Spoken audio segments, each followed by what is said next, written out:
যে বাজেট মোস্তানায় কয়টা পাইবে শিক্ষক, কয়টা পাবে সেনাবাহিনী অফিসার, কয়টা পাবে পুলিশ অফিসার, কয়টা পাবে তথ্য মন্ত্রণালয়, বিভিন্ন ধরনের। আমি অবশ্য সব কথা ব্যক্ত করতে পারবো না, কিন্তু আমার মনের কথাটা হলো এইটুকু যে কোঠাভিত্তিক যে চাকরির উপযুক্ত সদস্য পায়, সেটা যেন আমাদের এই স্কুলের মাধ্যমে আমাদের এলাকার যে আমরাই পাই, এরা এভাবে খেয়াল করা উচিত। আর আমাদের মোহাম্মদ আলী স্যার নামে একজন শিক্ষক ছিলেন, তার কথাটা আমি সম্মানের সহিত উচ্চারণ করি।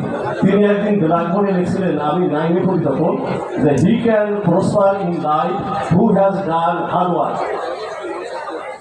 তাহলে এই মহান শিক্ষকের যে আদর্শ, এই আদর্শ নিয়ে তারা সব জায়গায় আমরা চাকরি করতে পারবো, ব্যবসা করতে পারবো, মানুষের হাতে নিতে পারবো, পরকালে আমরা বেহেশতে পাইতে পারি।